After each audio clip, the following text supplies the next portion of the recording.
from Magnavox in 1983, I think.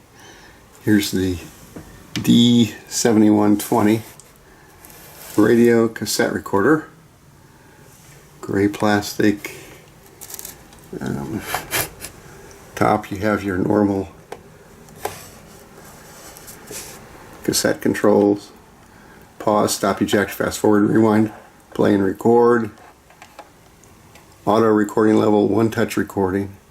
Antenna, carrying handle.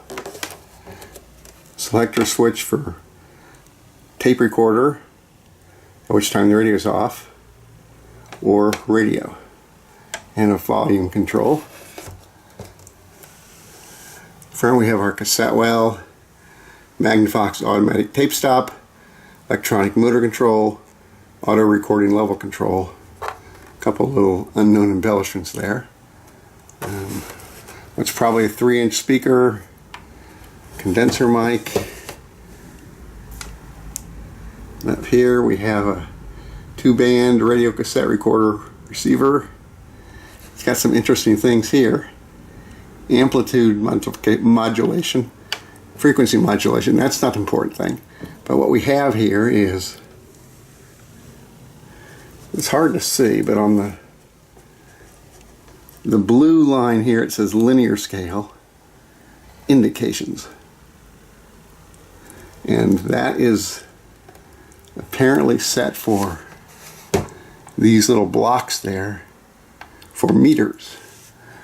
This radio has multiple voltage controls possibilities, so it could be used in various parts of the world where they might have been more used to thinking in things rather in meters than in hertz. So, boy, it's hard to get a shot through that plastic in this light, or any light really. I don't know what's going to come out. But all gray plastic, nothing around the right side except our tuning control, nothing around the left side. We'll take a closer look at the back here in a second.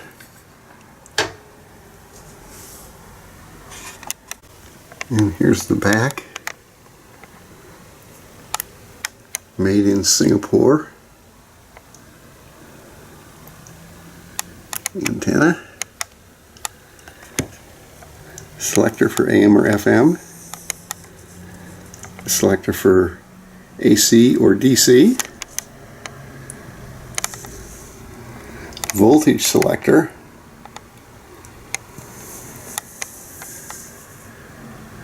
and in the battery compartment the AC cord is sort of stuck up in that compartment up there. You can pull it out if you're going to use it and run the cord through here. You'll notice the variable voltage selectors kind of match that graphic on the front where they use meters instead of hertz for those parts of the world that are used to it.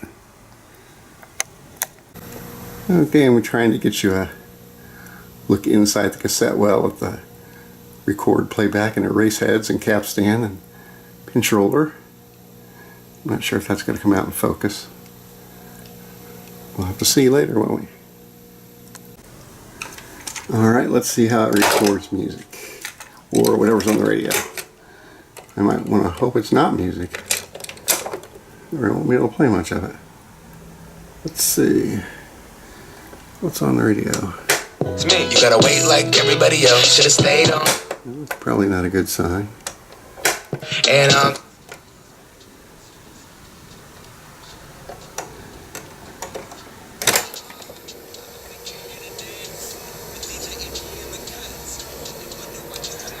so we'll let this run for a bit and we'll come back. Okay, well, doesn't seem to be any obvious mechanical problems, although I could swear that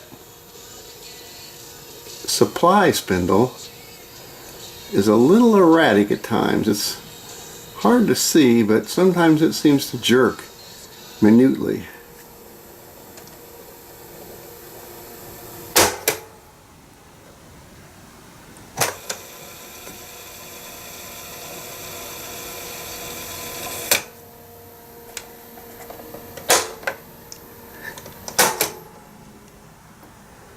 Well, here goes. You're hearing this for the first time with me. I have not tried this yet.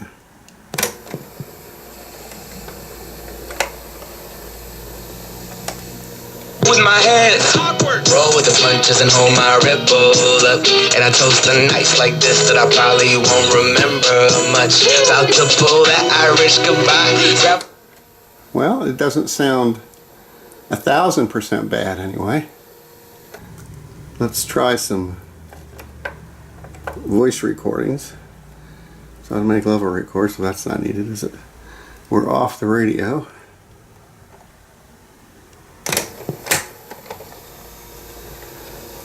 Okay, I'm about 12 inches from the little condenser mic here.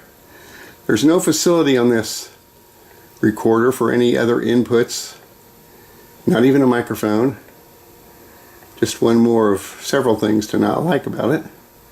Very cheap, but we'll hear how a voice recording goes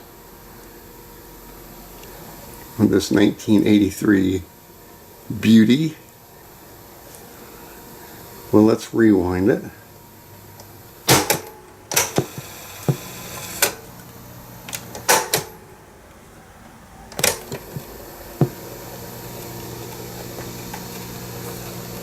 Once again, I have not 12 inches from the little condenser mic here. There's no facility on this recorder for any other inputs, not even a microphone. Just one more of several things to not like about it. Very cheap, but we'll hear how a voice recording goes on this 1983 beauty. Alright, well, it didn't sound as bad as I thought it would.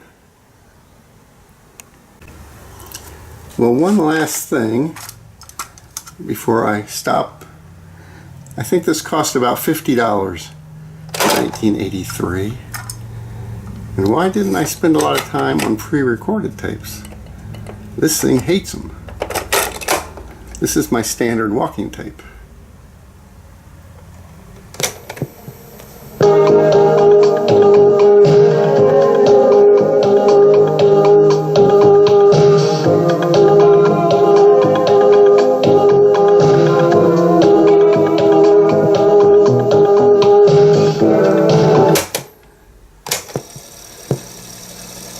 That just sounded horrible. As a matter of fact, they all sounded horrible. Every single tape I tried.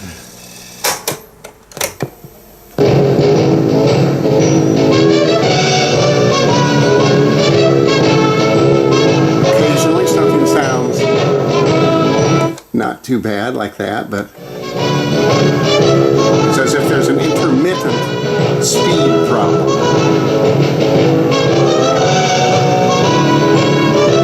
Too slow, I would say. When I record it by itself on a tape that's recording at the speed it's set at and played back, there doesn't seem to be a big problem. But you take a pre-recorded tape from back in the day and it doesn't match. But anyway, this $50 item from 1983 still works, sort of. Hope you enjoyed it. Thanks for watching. Bye.